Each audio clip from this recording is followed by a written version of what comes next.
Assalamualaikum warahmatullahi wabarakatuh. Selamat pagi menjelang siang Bapak Ibu guru hebat yang berbahagia. Pertama-tama yang terhormat Bapak Kepala SMP Negeri 1 Pelumpang Tengah, yang terhormat Bapak Wakil Kepala SMP Negeri 1 Pelumpang Tengah, yang terhormat Bapak Ibu Dewan Guru beserta staf SMP Negeri 1 Pelumpang Tengah.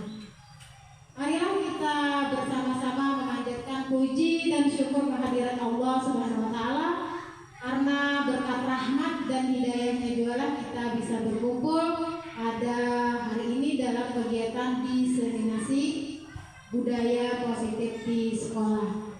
Tak lupa salawat dan salam selalu kita haturkan kepada junjungan kita Nabi besar Muhammad SAW. Semoga kita termasuk golongan umat yang selalu mendapatkan syafaat sampai akhir zaman nanti. Amin ya rabbal alamin.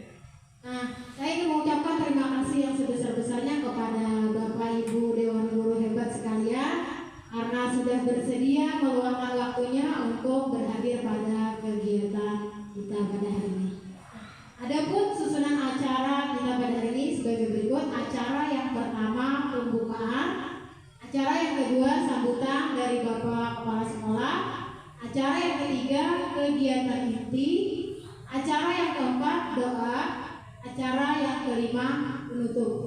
Baiklah, acara yang pertama yaitu pembukaan. Untuk membuka acara ini marilah kita bersama-sama mengucapkan basmalah. Bismillahirrahmanirrahim. Acara yang kedua yaitu sambutan Bapak Kepala SMP Negeri 1 Pelumpang Tengah kepada Bapak Saiful Khalik. Waktu dan tempat kami persilakan. Ini tentang apa nih? Diseminasi. Assalamualaikum warahmatullahi wabarakatuh. Waalaikumsalam warahmatullahi wabarakatuh. Bapak Ibu para pendidik sekalian yang terhormat, puji syukur kehadirat Allah Subhanahu wa taala atas rahmat dan karunia-Nya sehingga kita diizinkan berkumpul bersama dalam rangka mendukung dan mensupport calon guru penggerak kita, yaitu Ibu Sadiati SPD. Ibu Saidah SPD. Ya, mirip Ibu Saidah SPD. Semoga program dan kegiatan serta aktivitas-aktivitas yang berhubungan dengan calon guru penggerak ini dari kemarin dan selanjutnya dapat berjalan dengan baik dan lancar sesuai yang kita harapkan. Salawat dan salam kepada junjungan kita Nabi besar Muhammad SAW atas rahmat dan karunia-Nya sehingga kita sampai sekarang menjadi umatnya, dan semoga kita mendapat syafaatnya nanti di yaumil akhirat. Bapak Ibu sekalian yang saya hormati, tentunya kita sangat mendukung sekali, sekolah sangat mengapresiasi sekali kepada calon guru penggerak kita yang telah mengikuti program guru penggerak ini, dan tentunya kita nanti kedepannya ada calon-calon guru penggerak yang lainnya yang mendapat inspirasi, mendapat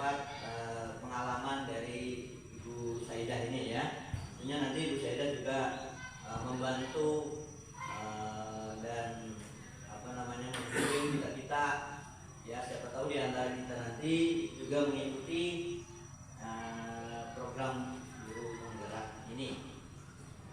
Yang kedua, support ini juga dalam bentuk kebersamaan kita ini ya. Jadi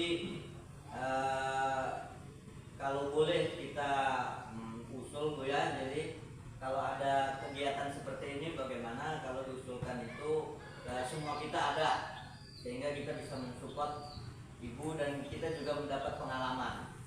Jadi ya seperti hari ini kan hari Senin, hari Selasa atau hari-hari yang kita semuanya bisa hadir bersama ya. Tujuan kita hanya supaya kita timbul kebersamaan, timbul kolaborasi ya. Itu yang kita usulkan ya. Yang selanjutnya tentunya posisi sekolah sangat mendukung sekali, baik dari segi media, dari segi sarana prasarana kedepannya, atau hal-hal lain yang diperlukan oleh ibu sekalian. Silahkan saja selama sekolah mampu dan bisa untuk memfasilitasi ya. Hubungan dengan kegiatan pada hari ini, itu kegiatannya tentang diseminasi. Ulun sendiri belum paham juga apa itu tentang diseminasi, nanti mungkin akan dijelaskan oleh calon guru penggerak kita ini ya, dan kita tentunya akan mendapatkan hal-hal baru dari program dan kegiatan calon guru penggerak ini. Dan terakhir, semoga kegiatan pada hari ini berjalan dengan lancar. Kemudian, billahi taufiq wal hidayah. Wassalamualaikum warahmatullahi wabarakatuh.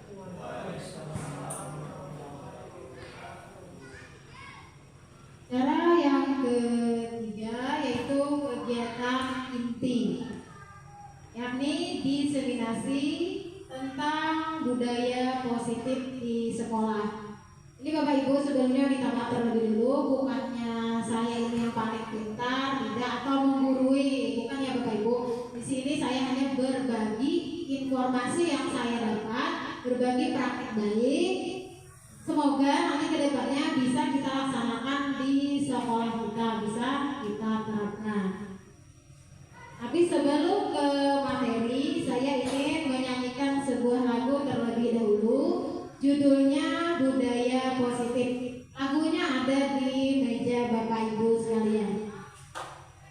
Silakan Bapak Ibu, kita goyang-goyang kaki, tangan, badan sedikit supaya kegiatan kita tidak tegang. Silakan Bapak Ibu berdiri. Musik ya. Musik.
bait lagu yang saya nyanyikan tadi, kira-kira adakah dari Bapak Ibu sekalian yang bisa menyebutkan kata kunci dari setiap bait lagu tersebut? Judulnya tentang budaya positif.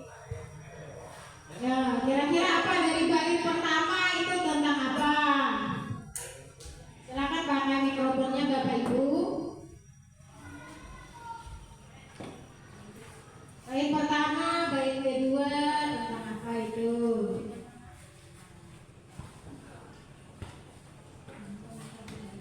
Ya, bait pertama kira-kira tentang apa? Iya, sekolah yang aman dan nyaman. Betul sekali. 100 untuk Berna. Yeay. Yang kedua, kira-kira bait kedua tentang apa? Bait kedua. Betul sekali, lingkungan positif dan budaya positif. Kita menciptakan dulu lingkungan yang positif sehingga terbentuklah budaya positif yang nantinya akan diterapkan di sekolah kita. Kemudian di bait yang ketiga tentang apa? Bait ketiga tentang apa? Ya. Apa ya apa tadi Kak Yuli? Tanpa ada hukuman. Terus betul. Bait yang terakhir, yang keempat. Bait yang keempat tentang apa? Dua kata. Ayo, dua kata. Nah, apa tadi Pak Puli mau apa? Selanjutnya propaganda. Tentang apa? Ya, apa Berna? Ayo yang lain coba dulu kasih sedikit lagi Mas, sedikit lagi. Ada jadi 400. Ayo tentang apa dua kata? Dengan apa? Ayo dengan posisi kontrol. Nanti kita akan membahas masalah posisi kontrol mana kita sebagai guru. Ada 5 posisi kontrol. Kita pilih yang mana? Makanya tadi pilih yang mana tadi. Yang baik terakhir tentang tentang segitiga. Tambah baik tentang segitiga restitusi. Betul sekali. Jadi dalam lagu yang ulun ciptakan sendiri itu terdapat kandungan materi yang nantinya kita bahas bersama-sama. Ini tentang budaya positif. Nah, ada pertanyaan pemantik. Ini ada masuk di judul lagu tadi di dalam lagu. Setuju atau tidak setuju Bapak Ibu hukuman dapat mendisiplinkan anak murid? Kira-kira setuju apa tidak? Tidak setuju. Terus yang kedua, pemberian hukuman dengan hal positif serta seperti membaca atau bersihkan halaman sekolah dapat meningkatkan disiplin anak. Setuju apa tidak? Menurut Bapak Ibu? Setuju. Oke, lanjut ke pertanyaan yang nomor 3. Memberi penghargaan dapat meningkatkan motivasi belajar anak. Setuju apa tidak? Bapak? Sangat setuju.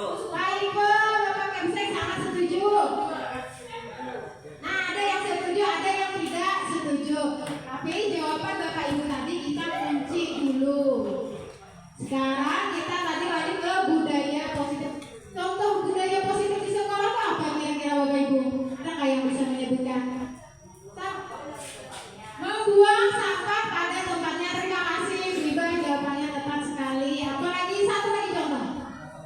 Datang tepat waktu. Nah, itu juga kata Pak Iri. Banyak sekali budaya-budaya positif yang nantinya bisa kita terapkan dan bahkan itu sudah diterapkan sejak berdiri sekolah misalnya. Cuma kita tidak kurang menjeli dalam melihat itu budaya positif apa tidak, apa perlu dilanjutkan atau tidak.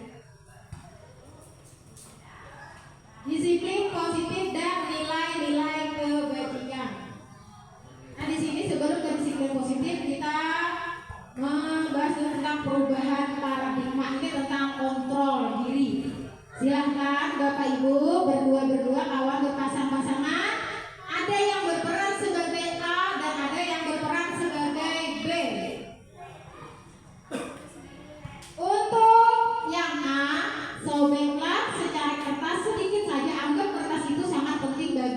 ada.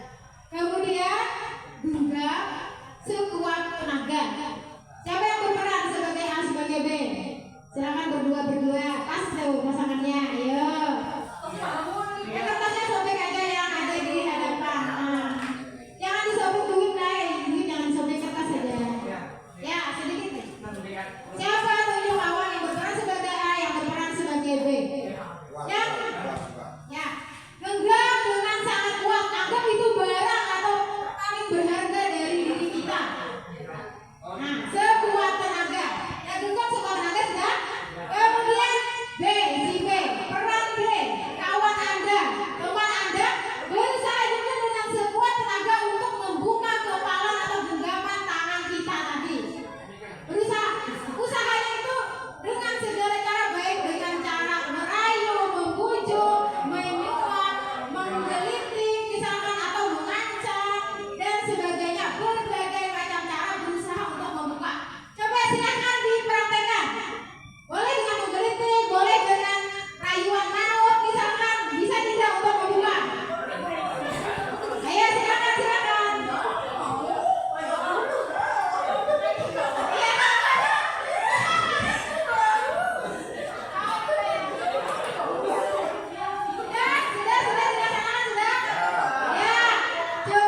Cukup. Nah, sekarang saya mau tanya ke Pak Joko, siapa tadi yang menggenggam? Pak Joko apa Pak Budi? Pak Budi. Tadi Pak Budi membuka atau tidak? Kenapa alasannya tidak membuka? Menggenggam sekuat tenaga. Berarti Pak Joko tidak berhasil untuk membuka genggaman tangan Pak. Berhasil tidak? Oh, sudah berhasil. Kenapa tadi jadi berhasil? Kenapa berhasil? Kenapa Bapak membuka tadi? Menyerahkan diri kepada Pak Joko, kenapa? Kenapa Budi masih bisa dengan seolah dipaksakan tadi dipaksa? Oh, Pak Joko. Ya, kalau Bu Sadiati membuka apa tidak? Kenapa alasannya, Bu?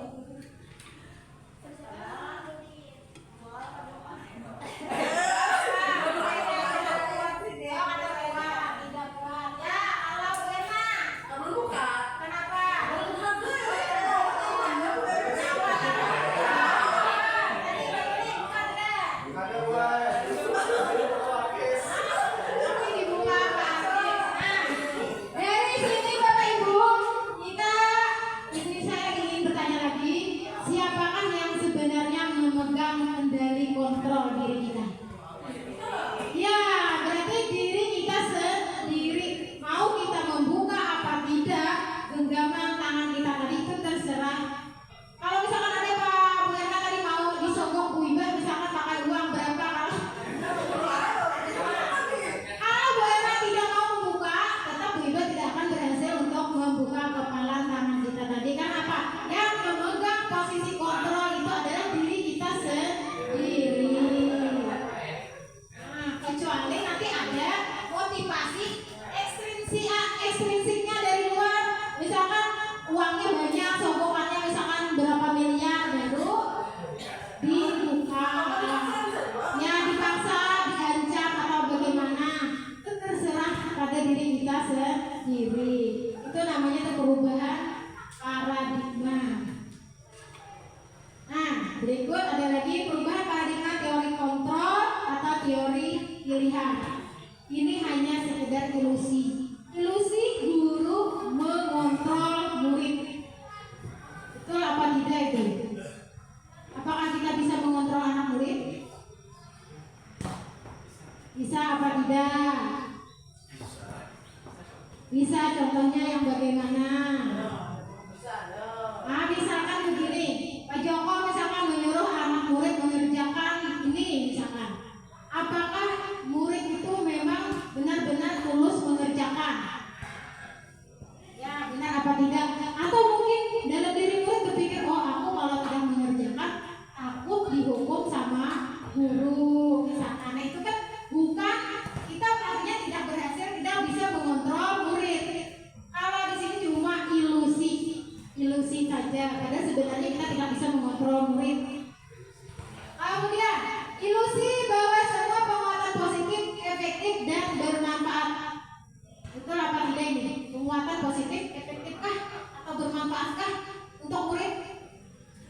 ini sebenarnya hanya ilusi. Nanti kita jelaskan di materi selanjutnya.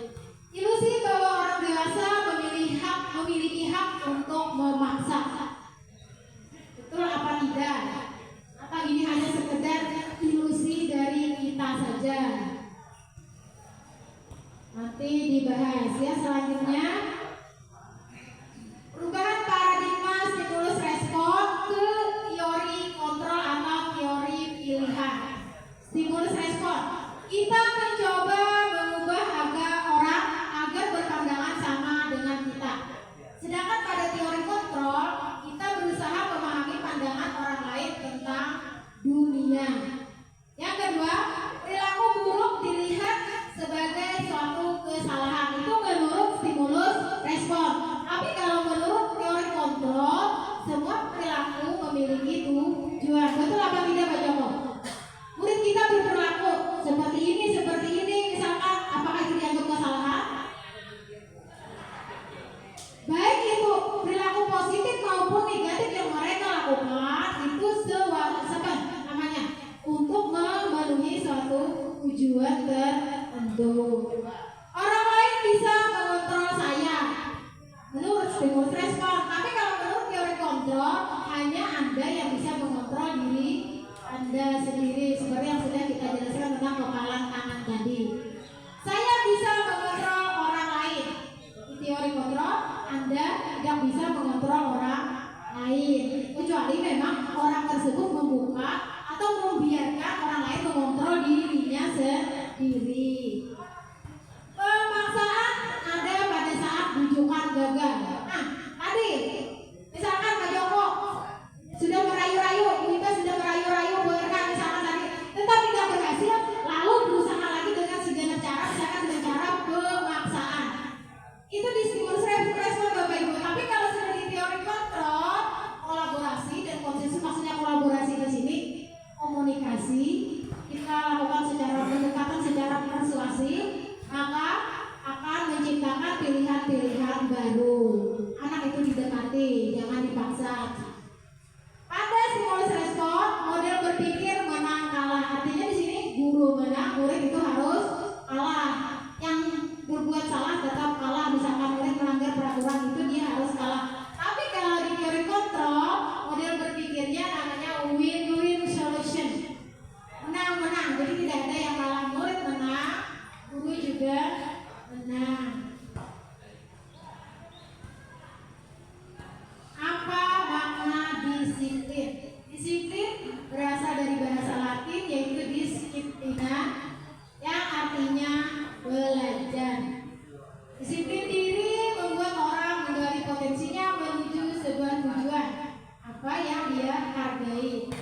Namun dalam budaya kita, makna kata disiplin telah berubah menjadi sesuatu yang dilakukan seseorang pada orang lain untuk mendapatkan kepatuhan.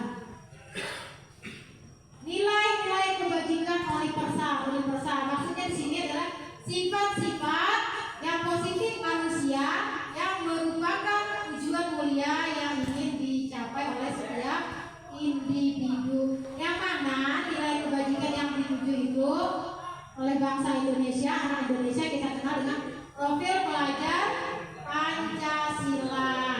Ada 6 dimensi profil pelajar Pancasila. Yang pertama apa? Ada yang sudah hafal? Belum. Beriman, bertakwa kepada Tuhan Yang Maha Esa dan berakhlak mulia. Kedua, mandiri, bernalar kritis, berkebinekaan global, bergotong royong, dan yang terakhir itu adalah kreatif. Ada 6 ya. Ini tadi teori, motivasi, hukuman, penghargaan, dan respon.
rajin belajar, karena ada intel-intelnya misalkan iming-iming akan mendapatkan hadiah bila berprestasi misalkan.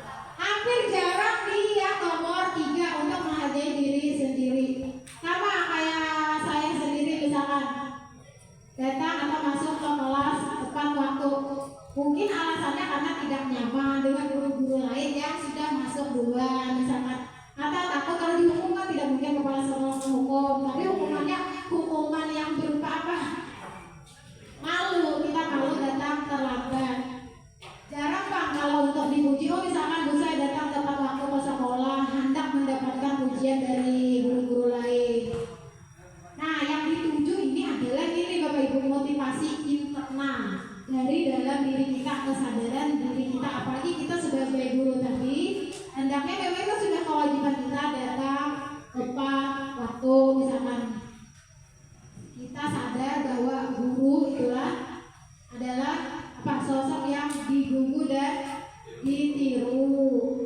Sebagai apa semboyan dari Ki Hajar Dewantara, ingat sosok telodo di depan sebagai teladan. Nah, kalau kita sudah berpikiran seperti itu, kita tidak mengacu ke nomor 1, nomor 2 lagi, tetapi sudah ke nomor 3, sadar dari dalam diri kita sendiri. Kalau kita motivasinya hanya sampai nomor 1, nomor 2, supaya tidak apa takut dengan hukuman atau supaya dipuji orang lain, maka ini hanya baru sampai di motivasi eksternal saja dari luar.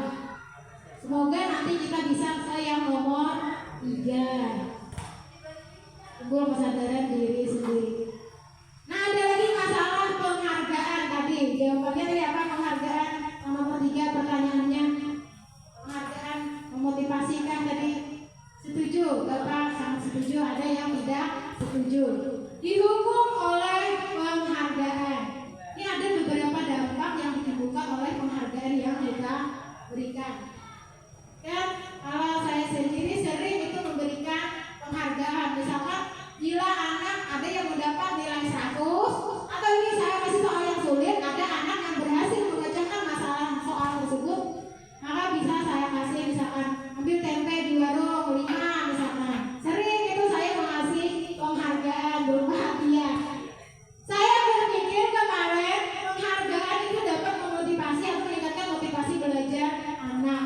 Ternyata setelah mendapatkan materi dari guru penggerak ini, banyak sekali dampak dari penghargaan. Yang pertama, pengaruh jangka pendek dan jangka panjang. Kalau untuk jangka pendek sekali 2 kali itu tidak apa-apa, saja. Tapi kalau untuk jangka panjang, ini menyebabkan kayak seperti saya tadi memberikan, misalkan yang dapat ulangan 100, beri hadiah. Nanti ulangan berikutnya lagi, apa hadiahnya? Apa hadiahnya? Bahkan kalau tidak ulangan pun, misalkan kita beri tugas adalah hadiahnya. Artinya menyebabkan murid itu ketergantungan terhadap penghargaan yang kita berikan. Iya, kalau kita mampu terus memberikan secara konsisten penghargaan tersebut. Tapi kalau suatu waktu kita tidak bisa lagi memberikan penghargaan, maka murid atau motivasi belajarnya akan menurun karena tidak lagi diberi penghargaan. Yang kedua, penghargaan itu menghukum. Masih semangat Bapak Ibu? Masih? Oke, kalau masih berarti kita lanjut. Penghargaan menghukum. Maksudnya di sini, dari sekian banyak murid misalkan hanya 1 yang diberi penghargaan, 1 atau 2 yang diberi penghargaan. Kemudian murid lain yang tidak diberi penghargaan itu merasa dihukum karena dia tidak bisa misalkan mengerjakan tugas. Dia merasa dikucilkan atau dihukum. Itu maksudnya penghargaan menghukum. Menghukumnya bagi murid yang tidak diberi penghargaan. Kalau penghargaan mengurangi ketepatan, penghargaan tidak efektif, tadi sudah berhubungan dengan yang di atas tadi, tidak efektif untuk jangka panjangnya. Penghargaan merusak hubungan. Nah, di sini maksudnya kan berteman. Kalau kita mengiming-imingi dengan penghargaan, otomatis akan terjadi persaingan di dalam kelas. Kalau persaingan ini akan menimbulkan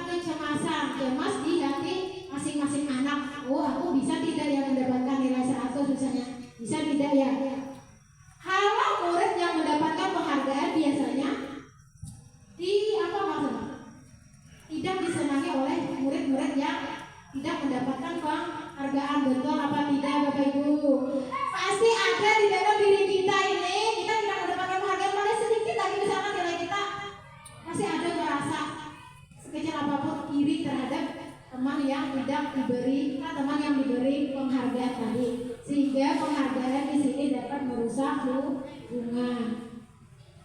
Penghargaan menurunkan kualitas, sama tadi ketika dia diberi penghargaan, misalkan bekerja secara maksimal, mengerjakan tugas secara maksimal, lalu ketika kita tidak lagi memberikan penghargaan, akan menurunkan kualitas belajarnya, sama dengan mematikan kreativitas.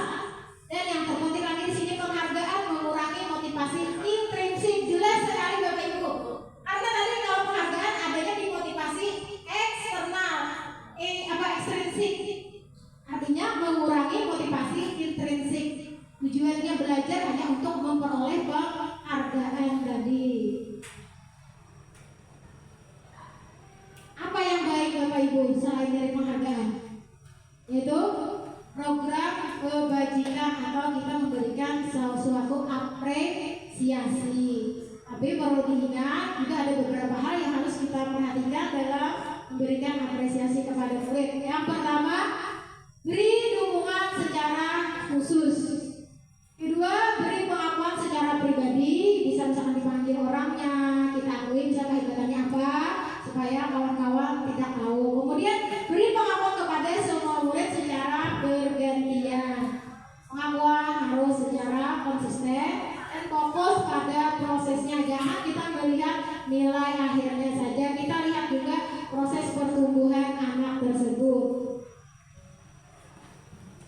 Nah, contoh pengakuan atau apresiasinya, kemarin saya perhatikan rasa empatimu besar sekali pada saat menolong murid baru di kelas kita.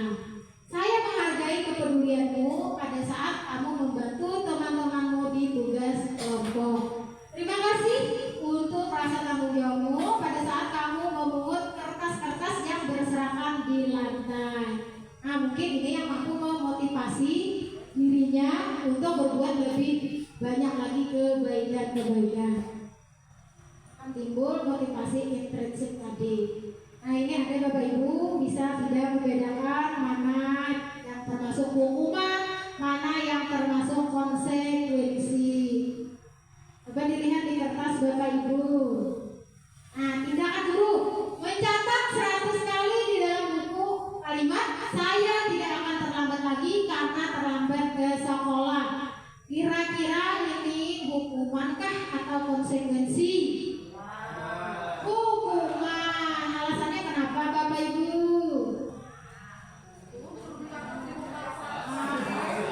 Disuruh mencatatnya, tidak ada hubungan antara kesalahan dengan hukumannya, dengan itu mencatat 100 kali apa hukumannya tidak terlambat. Kemudian betul sekali ini termasuk hukuman. Lari mengelilingi lapangan basket 2 kali karena terlambat hadir di sekolah. Hukuman apa? Konsekuensi? Hukuman, betul. Murid diminta untuk push up 15 kali karena tidak menggunakan masker ke sekolah. Masa tidak menggunakan masker disuruh push up? Hukuman. Kalau yang berupa fisik dan tidak ada hubungan tindakan dengan perbuatannya, maka ini termasuk hukuman. Menggantikan kertas tugas teman yang telah dicoret-coret. Apa? Konsekuensi. Yang karena dia sudah dicoret, berarti konsekuensinya dia harus menggantikan kertas tugas temannya tersebut. Membersihkan tumpahan air di meja tulis karena tersenggol pada saat belajar. Apa? Konsekuensi juga. Siapa yang berbuat, dia yang bertanggung jawab. Murid disuruh untuk tidak mengenakan sepatu seharian di sekolah karena tidak mengenakan sepatu hitam. Hukuman, betul sekali.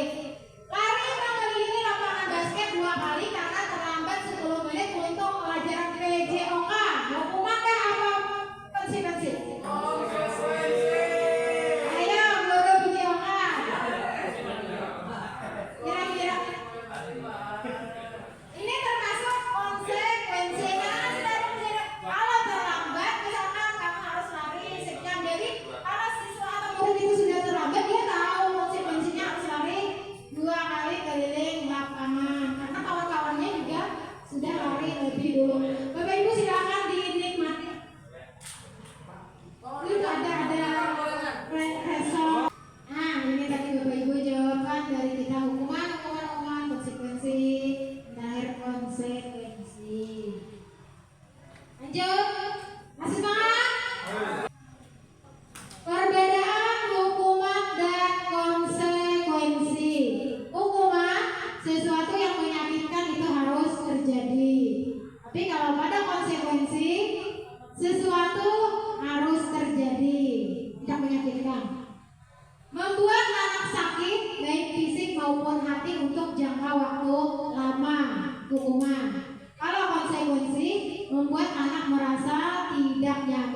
dalam jangka waktu pendek. Tidak nyaman tadi harus mengganti kertas atau harus membersihkan apa yang ditumpahkannya.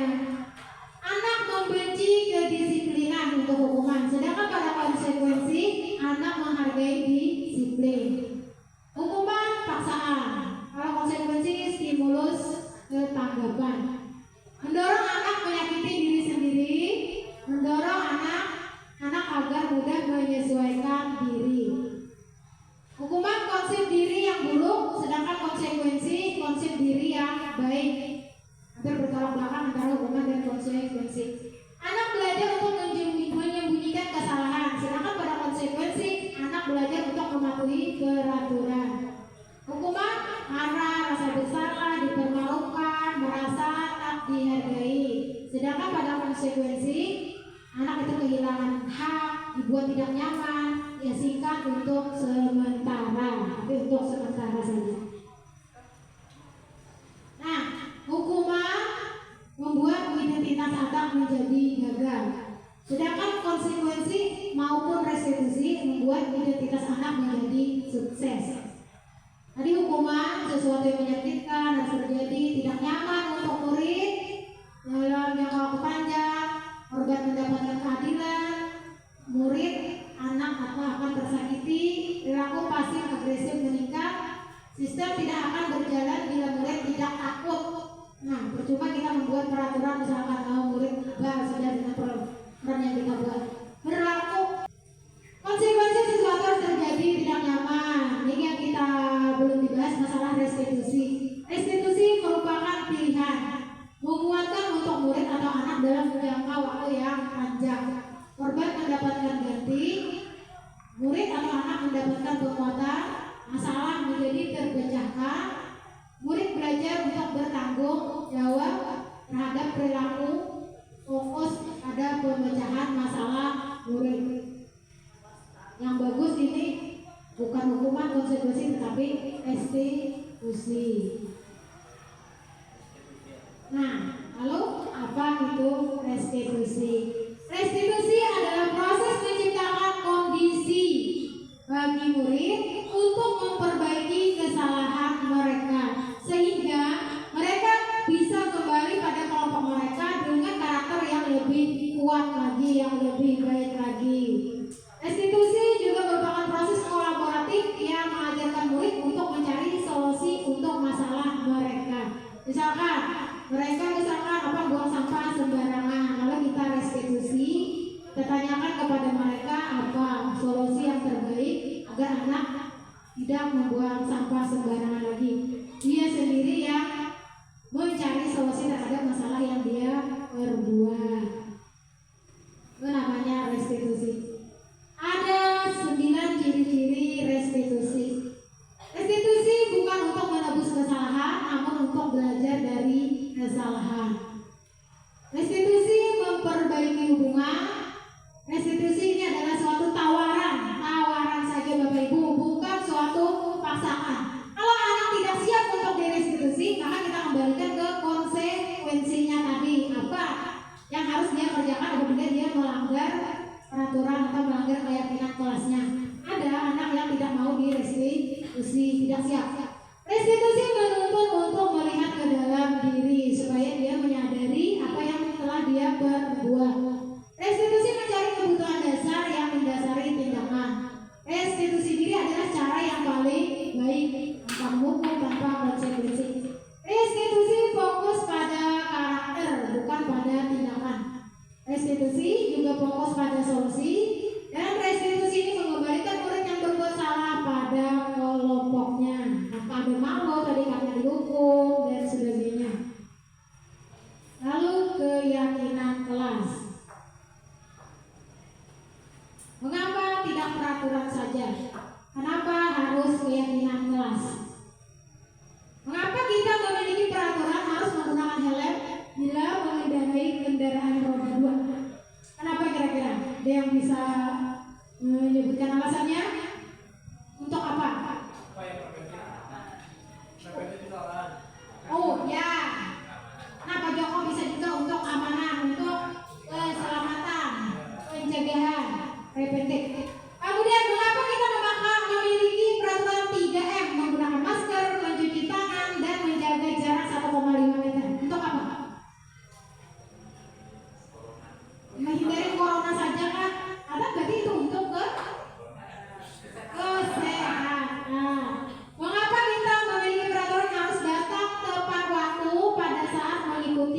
pelatihan.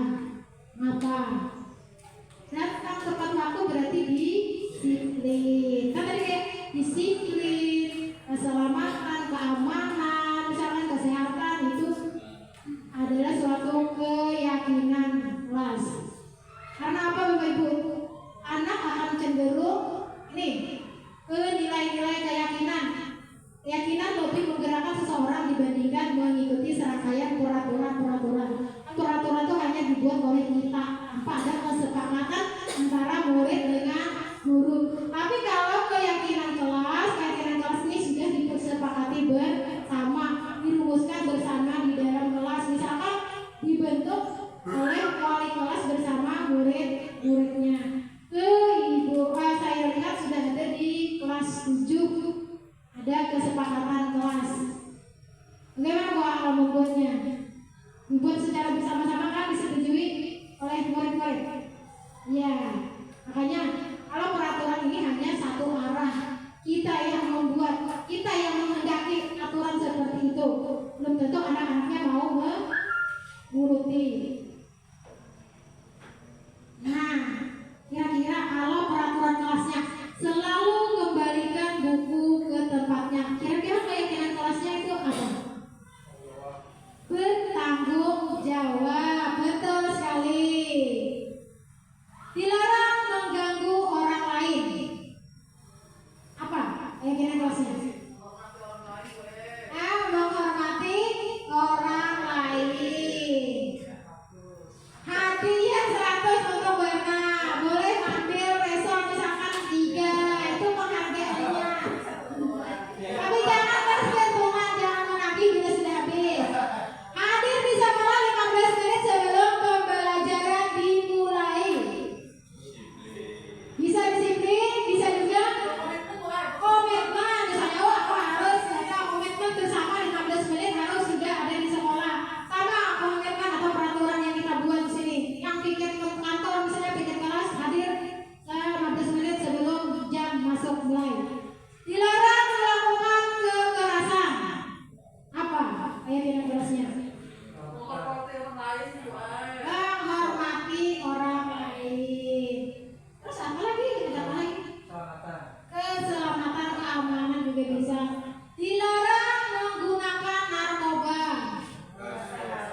kebebasan kah atau kesenangan kalau joget? Nanti kan ada lagi kebutuhan yang kelima, kesenangan. Hepan. Kebebasan tadi mandiri, memiliki pilihan, mencoba hal baru, bebas, lalu mampu mengendalikan arah dirinya. Yang terakhir, kesenangan. Contohnya apa? Nyanyi dangdut tadi kan hobi, kesenangan, betul. Apalagi tertawa, butuh humor, misalkan shopping itu terutama bagi bapak ibu. Kalau bagi ibu-ibu, kalau ibu-ibunya shopping, bapaknya yang menderita di rumah, mencarikan cuannya, pusing, datang barang duit yang keluar. Seminggu 2-3 kali paket. Bapaknya sakit kepala mencarikan duitnya. Nah, ini tadi kebutuhan dasar. Ada 5. Bertahan hidup, kasih sayang, penguasaan, kebebasan, dan kesenangan. 5 posisi kontrol. Nah, sudah sampai baik beberapa lagunya tadi. 5 posisi kontrol. Nah, sudah bait keempat, berarti hampir habis. Posisi kontrol mana yang harus kita terapkan, harus kita ambil sebagai guru? Ada 5 posisi kontrol. Yang pertama, yang tulisannya merah, penghukum, membuat orang merasa bersalah, sebagai teman, sebagai pemantau, dan sebagai manajer. Kira-kira ini untuk Bapak Ibu guru ada di posisi manakah kita pada saat ini? Ada yang sering dilakukan? Kalau saya sendiri, jujur saya ada di posisi penghukum dan teman.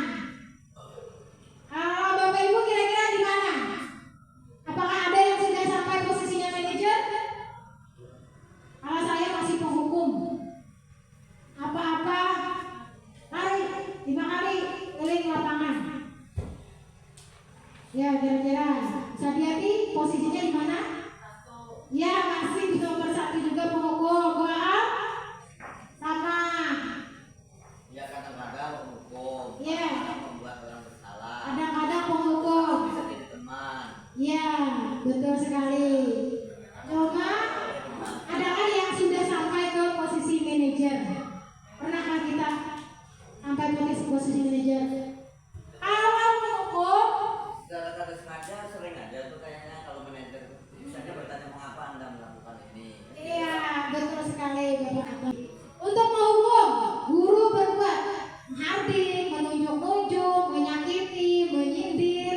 Terus perkataan guru, kalau kamu tidak melakukannya, awas ya, rasakan nanti. Misalkan itu posisi kita sebagai penghukum. Nah, hasilnya apa Bapak Ibu? Anak akan memberontak, dia menyalahkan orang lain, juga bisa berbohong. Untuk membuat orang merasa bersalah, biasanya guru tindakan guru ini berceramah dan mengatakan, oh seharusnya kamu gini, ibu kecewa sama kamu karena kamu ini, ibu misalkan takut nanti dimarahi orang tua kamu, nanti dimarahi kepala sekolah atau dimarahi wali kelas kamu. Itu sebagai membuat orang merasa bersalah. Nah, guru berkata, kamu seharusnya sudah tahu, misalkan ibu lelah sekali mengatakannya, ibu stres, kamu selalu saja bisa kayak gini. Kalau posisi teman, membuat alasan-alasan untuk muridnya, bela ini selalu menjalan muridnya. Ayolah, lakukan demi ibu. Masa kamu tidak mau? Ingat ibu, ingat tidak ibu pernah bantu kamu ini bla bla bla misalkan. Nah, ini hasilnya anak menjadi ketergantungan. Dia akan mengikuti apa dia akan menurut sama guru tersebut saja. Ketika diberi perintah oleh guru yang lain, kemungkinan dia akan menolak karena dia hanya berlindung pada guru yang menganggapnya teman tadi. Yang posisi pemantau, biasanya dia guru tuh menghitung dan mengukur ini jam berapa,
Nah tadi saya kecewa sekali dengan kamu. Kira-kira posisi kontrolnya yang mana? Yang kedua membuat merasa bersalah. Nah, yang kedua, kamu tidak pernah benar melakukannya. Penghukum. Ayolah, lakukan demi ibu misalnya. Apa? Teman. Kamu tahu masih jam berapa? Jam berapa sekarang? Mantap. Kamu terlambat 15 menit misalnya. Apa konsekuensinya? Kamu harus lari misalnya. Kamu harus tinggal di dalam kelas selama 15 menit mengerjakan tugas. Bagaimana kamu bisa menyelesaikan masalah ini? Posisi mana? Manajer. Kamu selalu yang paling terakhir. Penghukum. Betul apa tidak ini jawabannya? Coba trik-trik. Buat aku memang boleh. Iya, betul sekali. 100 untuk Bapak Ibu guru hebat.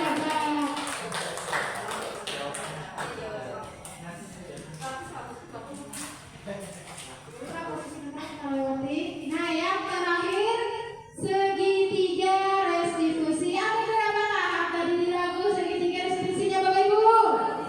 Ada 3 tahapan. Yang pertama,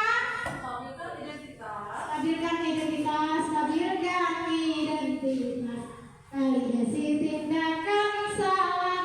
Tanyakan keyakinan kasusnya jadi selesai.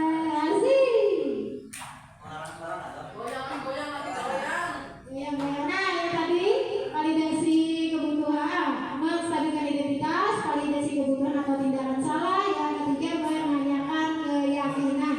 Contoh kalimat-kalimat menstabilkan identitas. Setiap orang itu pasti melakukan kesalahan. Itu hal manusiawi. Kamu bukan satu-satunya orang yang pernah berbuat atau yang pernah melakukan ini. Ibu juga pernah melakukan kesalahan seperti itu, buang sampah sembarangan, terlambat masuk kelas. Itu namanya Bapak Ibu menstabilkan identitas. Kemudian langkah atau tahapan yang kedua, validasi kebutuhan atau tindakan yang salah. Kamu tentu punya alasan mengapa melakukan itu. Tadi berhubungan dengan kebutuhan. Misalkan anak di dalam kelas, misalkan apa? Guring-guring, tidur-tiduran, misalkan mau pengennya ditegur terus, dia itu mempunyai kebutuhan apa? Kita tanyakan kebutuhannya apa? Kenapa dia melakukan hal tersebut?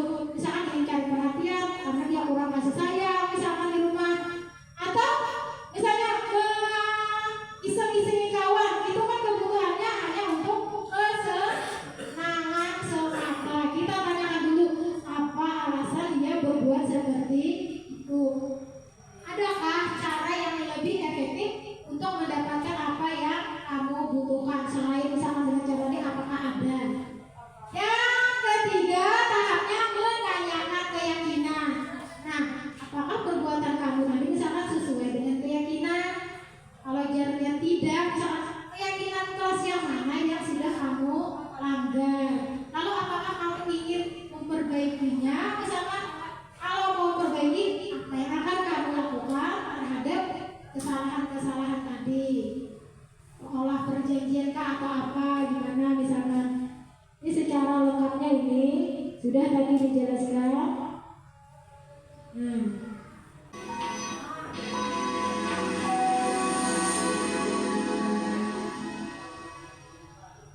Restitusi dikembangkan oleh pakar pendidikan Diane Gosson Masih berlandaskan jelasnya pada Bapak teori Ibu, kontrol kita motor saksikan linguistis. video tentang segitiga. Segitiga restitusi adalah suatu proses dialog yang dijalankan oleh guru atau orang tua agar dapat menghasilkan murid yang mandiri dan bertanggung jawab.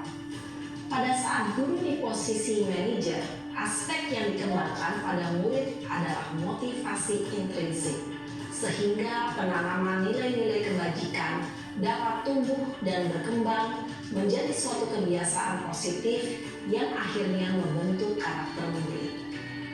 Proses dialog ini terdiri dari 3 langkah yang digambarkan pada ketiga sisi pada segitiga restitusi. Sisi pertama adalah menstabilkan identitas. Sisi yang kedua adalah validasi tindakan yang salah. Dan sisi yang ketiga adalah menanyakan keyakinan. Ibu dan Bapak guru, berikut ini akan ditunjukkan bagaimana seorang guru berada dalam posisi manajer menggunakan penerapan segitiga restitusi.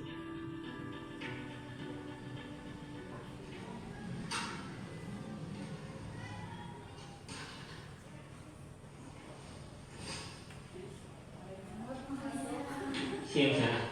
Siang Pak. Sudah lama nggak ketemu Sarah. Kenapa hari ini ada di sini? Kesel Pak, kesel banget.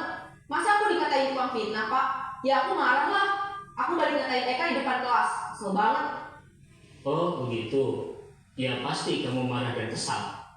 Bapak juga akan marah apabila ada yang menuduh Bapak seperti itu. Kemudian pada saat itu kamu mau melakukan apa? Ya saya langsung ngatain Eka lah Pak. Kesel banget. Saya bentak-bentak dia depan teman-teman lain. Oh begitu.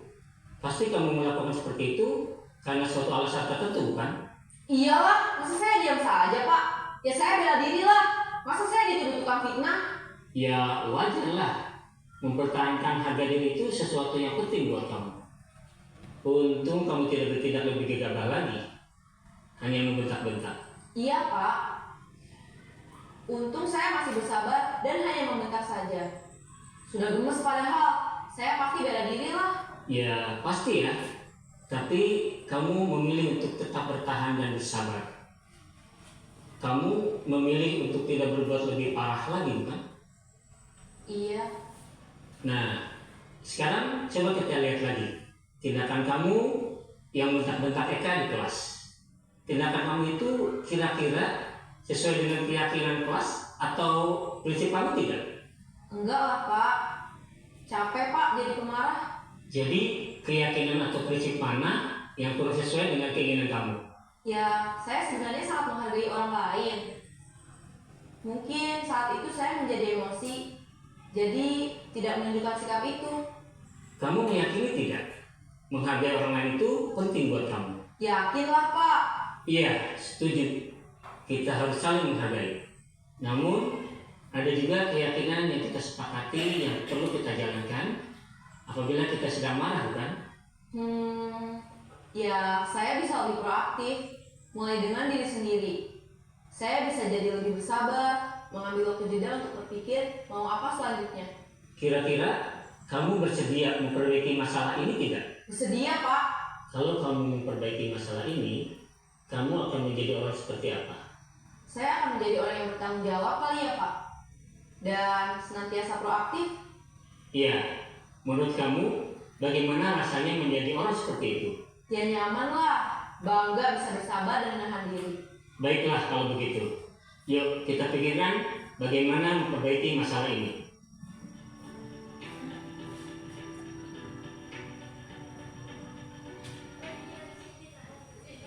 Bapak Ibu contoh, salah satu contoh dari penerapan segitiga restitusi melalui 3 tahapan: menstabilkan identitas, memvalidasi tindakan yang salah, kemudian yang terakhir menanyakan keyakinan. Ini kalau kita tidak bisa melakukan restitusi, bisa dengan intervensi cukup dengan 30 detik. Hanya menanyakan beberapa pertanyaan. Apakah kamu ingin hidup lebih baik lagi? Apakah saat ini kamu sedang menjadi orang yang sedang kamu inginkan? Dan sebagainya. Ini ada pilihan selain restitusi. Beri pertanyaan selama 30 detik. Cukup waktunya 30 detik. Kira-kira. Nah demikian Bapak Ibu diseminasi kita pada hari ini. Semoga bermanfaat bagi kita semua. Sebelum saya tutup, adakah dulu yang ingin sharing informasi atau apa dari Bapak Ibu, atau ada pendapat misalkan dari guru BK tentang budaya positif di sekolah? Oke Pak. Hah? Apa Pak? Pakai mikrofon supaya. Asik. Silakan Bapak. Assalamualaikum warahmatullahi wabarakatuh. Waalaikumsalam warahmatullahi wabarakatuh. Terima kasih banyak Ibu Saidah kesempatan yang singkat, ada beberapa hal yang mau saya sampaikan dengan tema budaya positif tadi Bu. Jadi budaya positif setelah aku catat ada beberapa poin yang lumayan kompleks di dalam budaya positif. Ada restitusi, ada teori Maslow tentang kebutuhan manusia, tentang habit, tentang kebiasaan.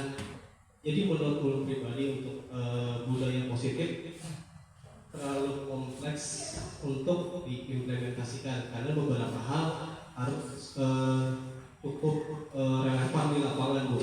Misalkan tentang teori kebutuhan manusia, tentang makan, minum, anak-anak kada turun sekolah kada sarapan ya, lawannya sarapan bakal berbeda cara belajarnya. Itu sudah berarti kan tentang studi anak itu salah satu yang sangat berperan dan khususnya memang utama itu dari rumahnya. Dipastikan anak itu sarapan, pastikan anak bersih, tugas pokoknya dijaga Bu.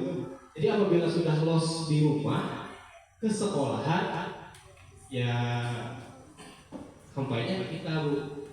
Jadi mungkin kita perlu sosialisasi mungkin di kedepannya untuk masyarakat atau orang tua siswa bagaimana memperlakukan anak menurut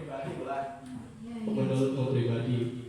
Sama tadi segitiga restitusi, ada orang tua dan guru. Tapi kan di video tadi kan guru dan orang tua. Tapi menurut pribadi yang harus diutamakan tuh orang tua Bu. Di rumah dulunya, di rumah komplit, sekolahnya insya Allah komplit. Kalau di rumahnya bermasalah, abah mama besarkan perkelahian, anak turun sekolah mungkin nanti turun sekolahnya beda lah, anak yang aman-aman aja, tenang aja. Ini terlalu kompleks Bu. Terus tentang apa tadi? Tentang konsekuensi dan hukuman. Kalau ya berdasarkan di lapangan berarti apa yang kita lakukan itu sudah berdasarkan aturan, berarti sudah konsekuensi ulang. Iya. Jadi ada banyak seperti boleh diutarakan, silakan. Bu. Jadi kayak contoh tadi, contoh anak di video tadi kan SMA itu sudah remaja akhir. Sifat remaja akhir dengan remaja awal pasti bakal berbeda Bu. Kematangan emosinya bakal berbeda. Jadi kita mentreat anak yang SMP sama mentreat anak yang SMA itu bakal berbeda. Kalau kalau pribadi jadi guru BK kan mau empati. Saya bisa alihkan gitu 7 kali 3 misalkan 0 sampai 7 tahun itu kasih sayang difulkan, 8 sampai 13 itu kasih sayang dikurangi, aturan dibesarkan, terus antara 15 tahun sampai 21 itu ajak dia seperti sahabat atau kawan sendiri. Menurut paling pas lah kalau ajaran Islam tuh karena berdasarkan kematangan emosi Bu. Makanya beberapa contoh itu kada realistis di situ. Contohnya videonya katakan SMA, sedangkan kita SMP. Secara kematangan emosi itu tuh sudah berbeda. Tahapan perkembangan peserta didiknya berbeda-beda. Ada oleh pukul rata gitu. Mungkin kita bakal menelaahnya lebih dalam. Pribadi merasa bangga di kurikulum Merdeka ini, khususnya style guru BK benar gitu. Tapi kasihan guru-guru yang lain. Kayak tadi yang disampaikan bapak-bapak di video tadi itu teknik konseling mulai. Restitusi itu salah satu teknik konseling sebenarnya. Ya kalau yang ada banyak guru yang harus belajar teknik konseling, alhamdulillah ini sejak Februari dipanggang. Tapi itu yang aku sampaikan. Maksudnya di lapangan kita bakal kompleks, harus dari rumah kita butuh makan sekolah. Terima kasih banyak kesempatannya. Wassalamualaikum warahmatullahi wabarakatuh. Waalaikumsalam warahmatullahi wabarakatuh. Terima kasih sekali dari Bapak Yuli selaku guru BK. Benar sekali untuk restitusi tadi beda-beda ikatannya. Maka untuk anak TK kayaknya itu tidak bisa direstitusi karena dia masih belum paham. Ada nggak lagi?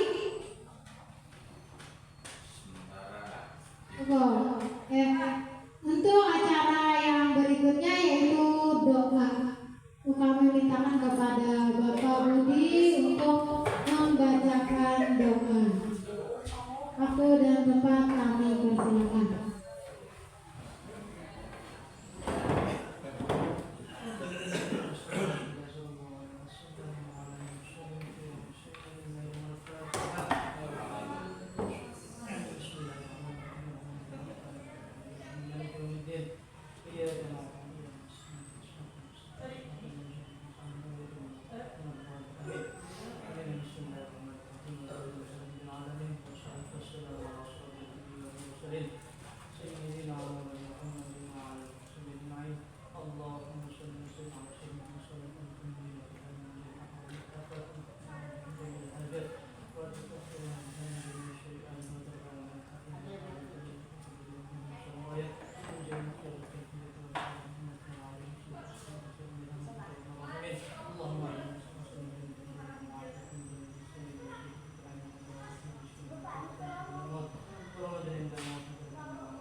Untuk menutup acara ini, marilah kita bersama-sama mengucapkan hamdalah. Alhamdulillahirobbilalamin. Demikianlah kegiatan diseminasi pada hari ini. Semoga dapat bermanfaat bagi kita semua dan semoga Bapak Ibu kita sekolah kita bisa melaksanakan menerapkan budaya lingkungan positif sehingga terbentuklah budaya positif di sekolah. Ini memang tidak bisa cepat, maksudnya prosesnya bertahap, sedikit demi sedikit dan berkelanjutan serta konsisten kita lakukan di sekolah. Saya Sarailah, mohon maaf, saya akhiri. Wabillahi taufiq wal hidayah. Wassalamualaikum warahmatullahi wabarakatuh.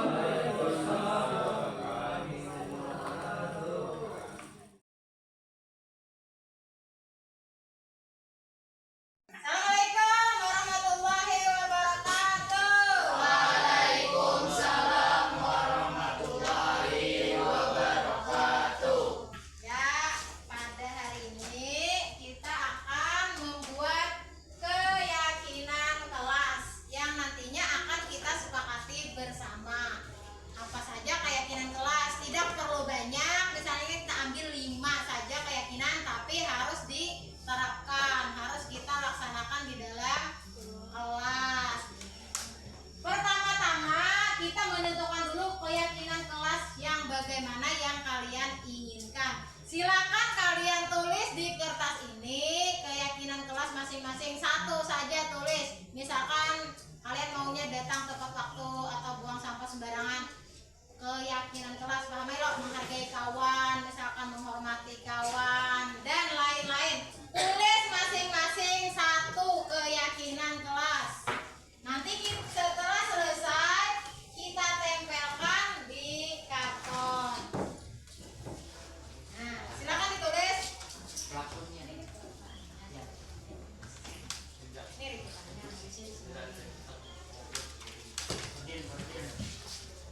Nah, silakan ditulis yang sudah dapat kertasnya.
selanjutnya yang bisa kita terapkan saja. Ingin kelas rapi dan bersih. Berarti apa itu? Kebersihan. Ya. Kebersihan. Woi. Atau menjaga kebersihan lah. Memelihara kebersihan bisa. Datang tepat waktu bisa apa tidak? Tulis datang tepat waktu.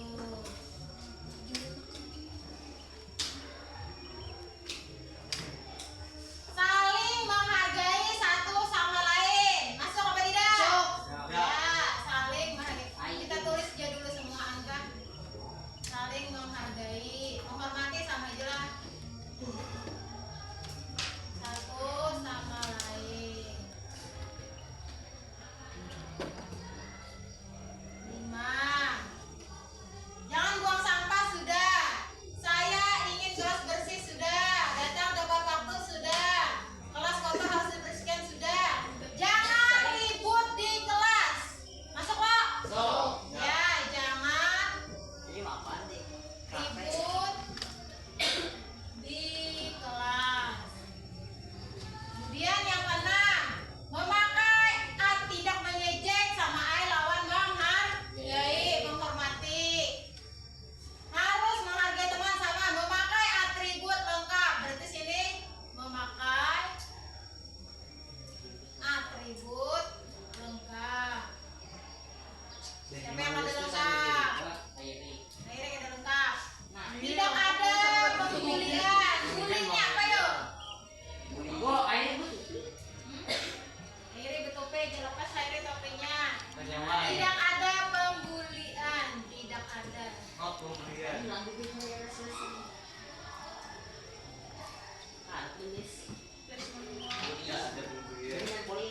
Menghormati guru sama, habis makan sampahnya dibuang sama, tidak membedakan satu sama lain, sama menghargai lah atau menghormati.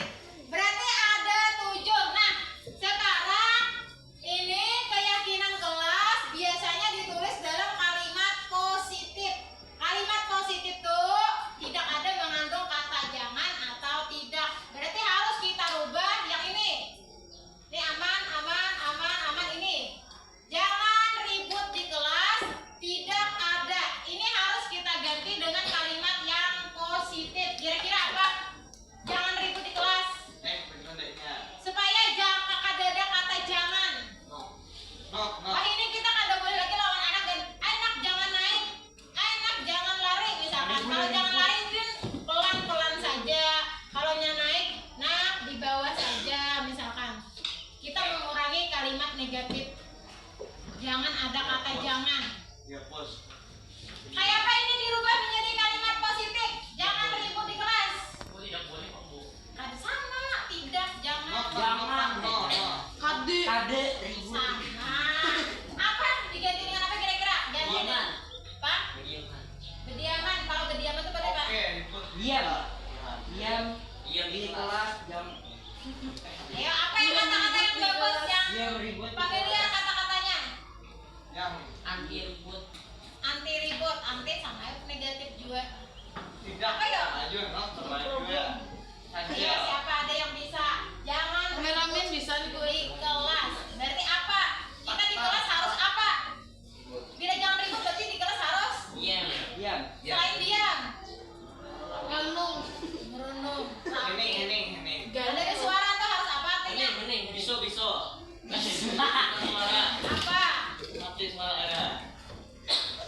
Ada dingin. Ini lain. Apa ya? Apa? Nah, tetap tenang di dalam kelas. Ini berarti kita ganti. Tenang di dalam kelas gitu. Tenang di dalam kelas. Berarti di luar kelas boleh adalah tenang di dalam Di luar kelas ribut kuciak gitu. Kayak kelas ribut. Kalau yang nomor 7 ini Bang, tidak ada pembulian. Apa? Tidak ada pembulian. Ganti dengan kalimat yang positif. Apa? Iya tadi sama ke saling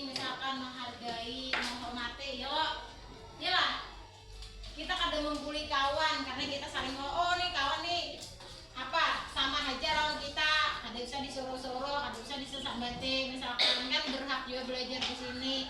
Artinya kita saling menghargai dan menghormati sesama teman. Berarti ada 6 yang bisa kita sepakati di sini. Ibu hapus yang nomor 7. Nah, 5 dengan nomor 7. Lalu langkah berikutnya kita mencari nilai-nilai kebajikannya. Kalau misalkan ibu mencontohkan bila berkendaraan harus memakai helm, kira-kira nilai kebajikan universalnya apa? Nilai yang terkandung orang tuh menyuruh kita pakai helm supaya selamat, artinya kan keselamatan. Berjalan misalkan di koridor misalkan supaya apa juga itu? Selamat juga. Sepatu buat. Berarti nih kalau buang sampah pada tempatnya nilai kebajikannya apa? Bersih. Bersih, artinya kebersihan. Kebersihan apa bu? Kekotoran. Kebersihan ya kebersihan, kekotoran. Kalau datang tepat waktu biasanya apa berhubungan dengan apa nilainya? Tiket. Lain kata-kata yang anunya disiplin.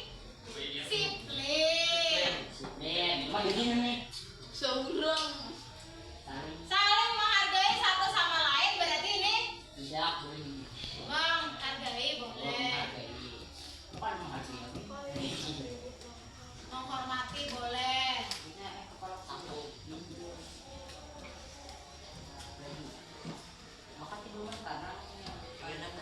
Oh, buang sampah pada tempatnya nih selain kebersihan apa lagi? Satu lagi. Apa? Dikeringkan lain. Kita makan kulitnya kita buang. Berarti kita apa?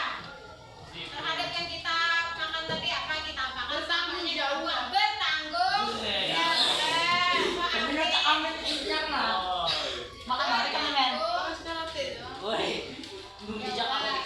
sama kayak habis baca buku misalkan letakkan di atau rapikan kembali bukunya di tempat. Di purpose itu artinya bertanggung jawab. Kalau memakai atribut lengkap berarti disiplin. Tenang di dalam kelas. Apa? Tenang di dalam kelas. Boleh disiplin, apa lagi yang lain? Lagi. Ayo, tenang di dalam kelas. Berarti sama lawan saling menghargai tadi. Jangan mencuri mangga. Gimana mencuri mangga? Nah, setelah ini sepakatnya sudah semuanya ada 6 keyakinan kelas yang akan kita terapkan di kelas 8. Sepakat tidak? Nah, kalau sudah sepakat, nanti kira-kira siapa yang bertugas menulis ini pulang di karton? Tuh ada karton sebuting lagi sisa rasanya pada ibu itu di lab. Tulis kayak yang si Zahra nggak kerusakan.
menjadi pasti mah. Ya ada